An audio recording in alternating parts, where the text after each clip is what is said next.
Choisir une réplique, c'est faire des concessions. Des concessions d'un point de vue budget, des concessions d'un point de vue esthétique, des concessions d'un point de vue réalisme. Et les joueurs ne sont pas motivés par les mêmes choses. Certains vont être vraiment intéressés par le réalisme d'une réplique, d'autres, un modèle plus ou moins approchant leur suffira parfaitement. Aujourd'hui, on va s'intéresser à un modèle plus ou moins approchant, qu'on peut modifier assez facilement et qui donnera finalement de très bonnes performances.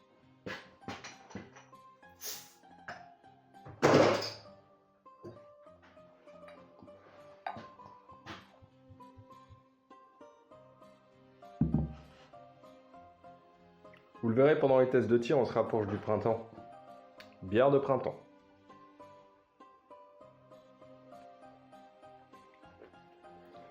Une bonne effervescence, houblon Strissel-Spalt, dry hopping. Je pourrais en parler pendant des heures, mais vous n'êtes pas venu pour ça. Le VSS Vintorez de chez Cyma. Je vous conseille d'aller voir la review sur l'antre du dingo, il en a fait une complète. Moi je vais passer très rapidement sur l'externe, il y a des choses qui m'ont plu, d'autres qui ne m'ont pas plu. Première chose qui me plaît, je vais pouvoir retirer ma lunette Bellomo, c'est la taille du capot. La taille du capot permet l'installation d'optique russe sans avoir besoin d'un rail réhausseur. Donc ça c'est vraiment un point très très positif. Point positif aussi, on a donc le modérateur de son, lui, qui ne permet pas en fait l'installation de la batterie. La batterie s'installe directement dans la crosse, on retire la plaque de couche, très souple, très confortable. Et donc ici, vous voyez qu'il y a un emplacement, donc là j'ai mis un tout petit stick, mais normalement voilà, c'est un stick style AK. Donc du coup, vous pouvez stocker deux batteries. C'est ça qui est intéressant si vous faites des OP un peu plus longues. Le fait d'avoir un câblage arrière et d'avoir un grand stockage, c'est quand même super intéressant. On a un attache-sangle sur le côté, mais quelque chose me chagrine un petit peu, c'est qu'on a ici l'attache pour la sangle à l'avant qui me paraît extrêmement fin. Je ne sais pas si vous allez le voir correctement. Ça, c'est pour moi un gros point noir. Bon, il faudra bricoler quand même quelque chose pour pouvoir transporter cette réplique. Cette réplique, elle fait quoi, 2,9 kg. Alors, il faut savoir que cette réplique-là, 2,9 kg, c'est quand même plus lourd que mon VSS King Arm. Le VSS King Arm, il fait de mémoire 2,4 kg. Et la différence de poids, je pense que ça vient du modérateur de son. Et on sent lors de la prise en main qu'il y a un poids qui est un peu plus conséquent sur l'avant de la réplique, à l'inverse de mon VSS King Arm. Chose encore assez intéressante, alors encore une fois, ça dépend des types de joueurs. Je suis quand même assez content qu'ici le sélecteur de tir soit factice.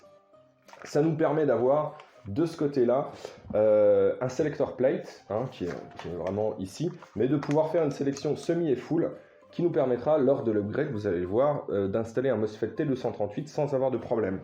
Parce que les Gearbox 9 par 39, et en tout cas les répliques qui ont le sélecteur de tir ici fonctionnel, vont en l'actionnant faire saillie d'une petite pièce qui va effacer le cut-off lever, et du coup nous quand on met un MOSFET T238 on est un peu bloqué, vu qu'il n'y a pas de selector plate, on n'arrive pas à obturer le capteur optique et ça nous pose problème. Donc moi je suis quand même content qu'il y ait ça. Alors il y a eu un petit travail de fait hein, quand même, c'est pas un sélecteur de tir style AK, hein, le AK serait plus long, on aurait aussi une plus grande course. Donc là ils ont véritablement, voilà, quand on est en position semi, ça fait donc sécurité full semi.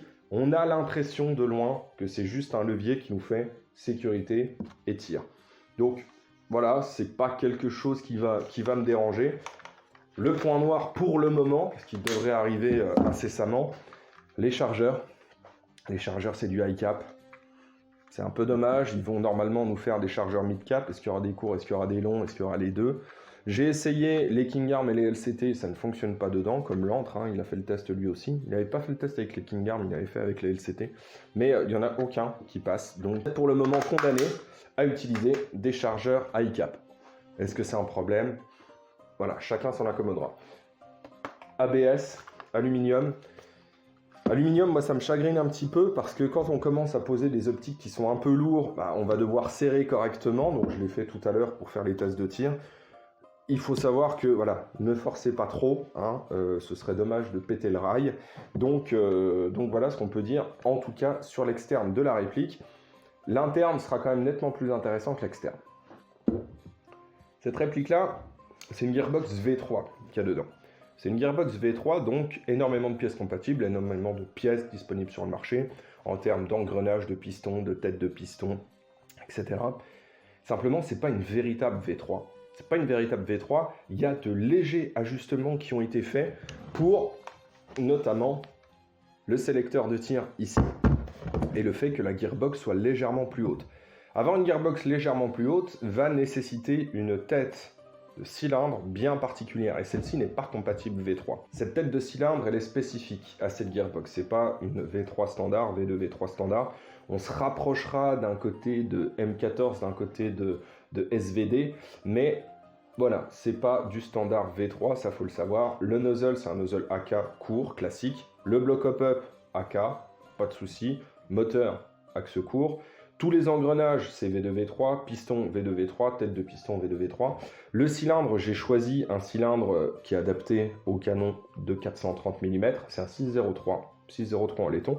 Vous imaginez bien qu'il a été polymiroir, on a posé un S-Hub dessus pour pouvoir shooter de la 0,36. C'est une réplique qui, avec un ressort M100, sort à 390 fps. 390 fps en moyenne, c'est pas mal pour un DMR, c'est pas énorme non plus. Hein. C'est une réplique qui est bloquée en semi uniquement grâce au MOSFET T238 optique. Et on va s'intéresser un petit peu plus à la programmation de ce MOSFET. Les engrenages à l'intérieur, c'est du 13 pour 1. Pourquoi du 13 ? On aurait pu prendre du 12-1, vous allez me dire. Hein. Le M100 que j'ai choisi, moi c'est un M100 qui est non linéaire, donc il est beaucoup plus souple. Et le 13-1 va nous permettre d'avoir une grande réactivité. C'est ça qui est intéressant sur ce type de réplique, hein, quand on veut commencer à faire un petit côté DMR. C'est toujours intéressant d'avoir une réplique réactive pour éviter, ben voilà, si la personne bouge à 60 mètres et que vous avez déjà un quart d'heure avant de presser la queue de détente et que le coup parte, voilà, tout le monde bouge, hein, donc finalement, vous allez vous rater. En tout cas, vous allez rater le rendez-vous. Simplement, le T238 n'accepte pas les 12-1. Il accepte tous les gears jusqu'au 13-1. Le 12-1, il ne le prendra pas. Le 32 pour 1 non plus. Par contre, il pourra prendre du DSG, du 9 pour 1. Voilà, ça va dépendre des stickers que vous avez collés dessus. Ce MOSFET-là, je l'ai programmé pour avoir un mode semi uniquement. J'ai retiré le selector plate qui est ici, hein, parce que finalement on n'en avait pas besoin, mais on aurait pu, en gardant le selector plate, continuer d'avoir du semi et du full. Mais comme c'est une réplique qui a 390 fps, généralement dans n'importe quelle association, vous allez être quand même bridé et forcé d'utiliser cette réplique uniquement en mode semi.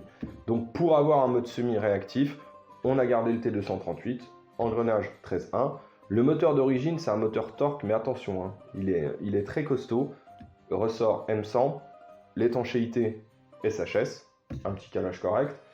On va voir ce que ça donne et on va le programmer ensemble parce que il y a des fonctionnalités qui sont très intéressantes. On va les aborder vite fait aujourd'hui et on les verra plus en détail dans d'autres vidéos sur d'autres répliques. Le T238 qu'on a placé dedans, on a retiré le selector plate, donc on n'est que sur un seul mode de tir. Donc là, on est en sécurité. Si je me mets en full, j'ai du semi. Et si je me mets en semi, j'ai du semi. Comme en bougeant ici, on n'a pas actionné de selector plate parce que de fait, on n'a pas, on ne change pas de programme. Si jamais vous voulez du full, ce qu'on peut faire, c'est rentrer dans le mode programmation, aller à la programmation numéro 7 et modifier la queue de détente. La queue de détente, on peut la mettre sur le mode normal, sur le mode sensible et sur le mode AUG. Le mode AUG, il faut savoir que sur votre plaquette de T238, pour détecter la queue de détente, vous avez deux capteurs optiques. Un premier très proche, un second plus loin. Le fait d'en avoir deux permet déjà d'avoir un mode AUG, c'est-à-dire une légère pression du semi, une pression plus appuyée, un full. Une première pression légère, on obture le premier capteur, semi, et une fois qu'on a appuyé un peu plus loin, on a réussi à obturer le second capteur, les deux sont donc du coup obturés. On part en full. On va programmer ça ensemble. On se met sur le mode semi. On appuie long. On va appuyer donc 10 secondes. On va entendre des bips successifs. Et ensuite, tous les paramètres vont être décomptés par nombre de bips. 1, 2, 3, 4, 5, 6 et 7. Batterie. Semi. Full. Pré-cocking. Sniper délai, je crois. le 6e, je sais plus. Et c'est le 7e. Là, on est normal, sensible, augue. Ce qui nous fait que maintenant, une petite pression, un seul tir. Alors, je vais essayer de me mettre... Voilà. Un seul tir.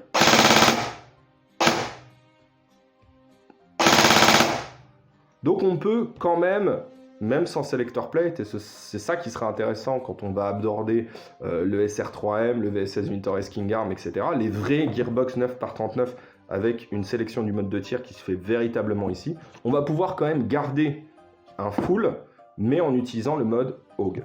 Maintenant, quand vous êtes en mode AUG et que vous voulez retourner dans le mode programmation, on appuie juste pour un tir et on attend 10 secondes. Alors, là, je me suis mis en course de queue de détente normale. Donc, on presse la queue de détente et voilà. On tire quand on est vraiment au bout. J'ai plus du tout de jeu. On recommence. Voilà.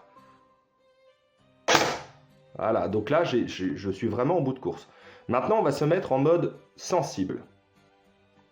On garde appuyé, 10 secondes. Vous allez voir que le mode sensible peut raccourcir la course de la queue de détente de moitié.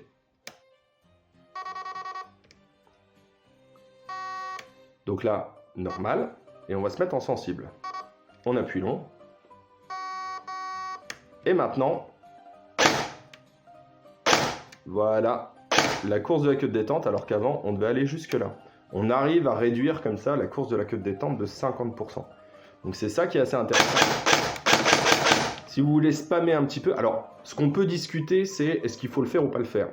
Mais si on le fait, il faut le faire comme ça. Donc là, on voit typiquement avec une upgrade qui est réfléchie, c'est-à-dire engrenage 13.1 pour avoir une bonne réactivité, un ressort M100 390 fps, donc on est quand même sur quelque chose qui est étanche. On arrive avec une réplique qui au départ coûte entre 160 et 190 € à faire quelque chose d'assez intéressant. On va placer Tyrion à 50 mètres.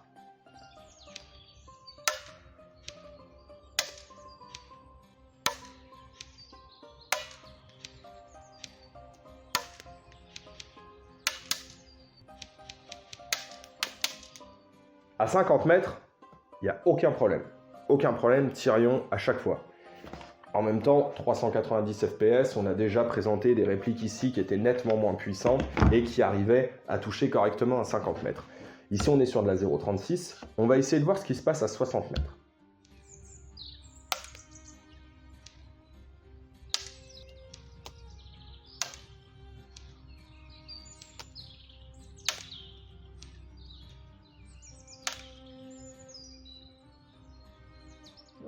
À 60 mètres, c'est pareil. À 60 mètres, Tyrion, on arrive à le toucher. Et là, on va commencer à arriver sur une réplique qui mesure 1 mètre, fait que 3 kg. On a des chargeurs qui font 300 billes. Et à 60 mètres, en étant bien posé, avec un semi-réactif, on arrive à remplir le rôle de DMR. À 70 mètres, c'est un peu plus compliqué. C'est un peu plus compliqué, 70 mètres. Parce que bon, là, pour le moment, on est sur de la 0.36, il faudrait de la 0.40. Pour shooter de la 0.40, c'est vrai que ce serait intéressant d'avoir quelques FPS supplémentaires ou peut-être un canon un peu plus large. Là, c'est un 6.03. Je pense que j'aurai de meilleures performances avec un 6.08. Parce qu'un 6.08 me permettrait d'avoir un ressort un peu plus puissant. Et malgré la perte d'air, j'arriverai à rester à 390 fps, je mettrai un M110 par exemple, et donc du coup j'aurai une bille qui aurait plus d'énergie. On pourrait utiliser un tout petit peu de joule creep, et c'est ce tout petit peu de joule creep qui nous permettrait à 70 mètres d'être beaucoup plus régulier.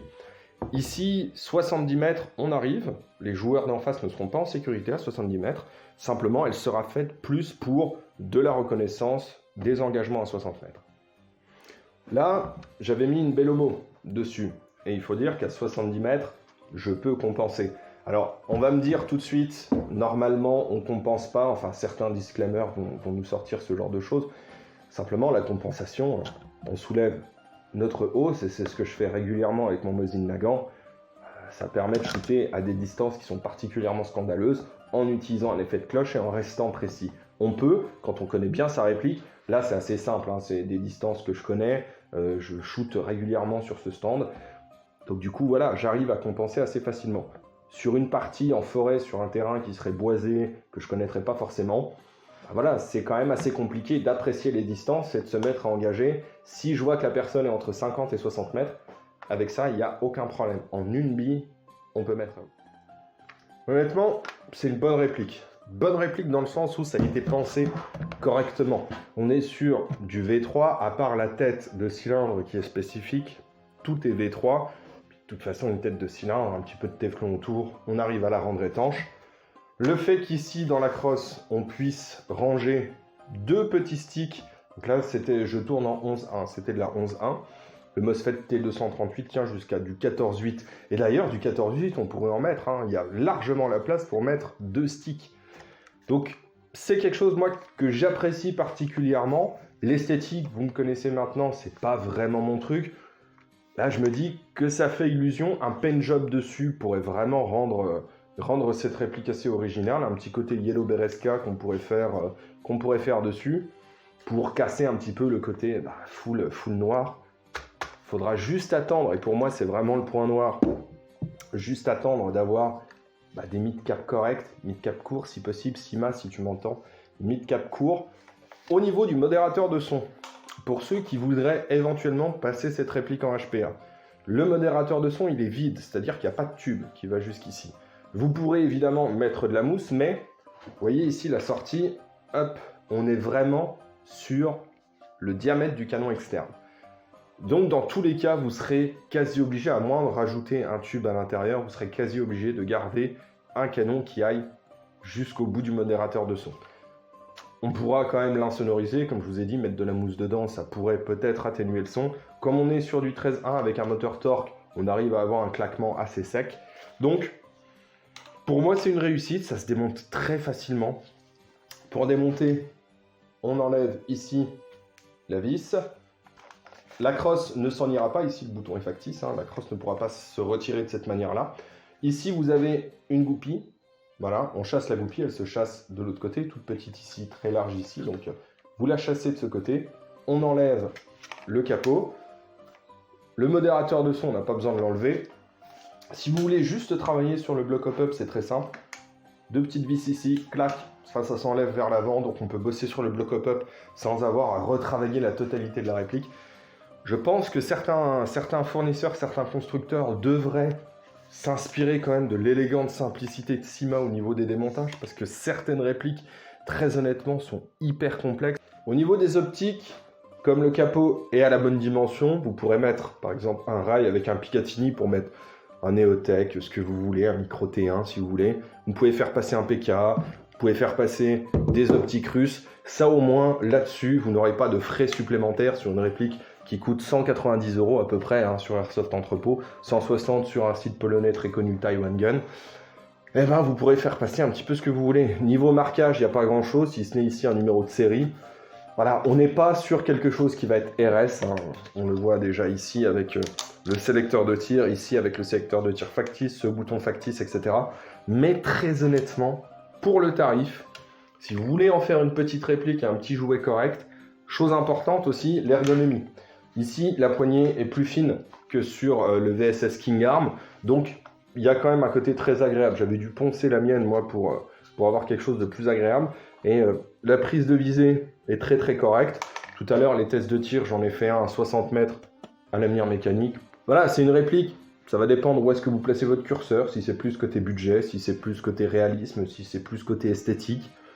Il va falloir faire des concessions, celle-ci c'en est une belle quand même, et ça permet voilà, de pouvoir jouer VSS Vintorez avec un budget qui reste limité.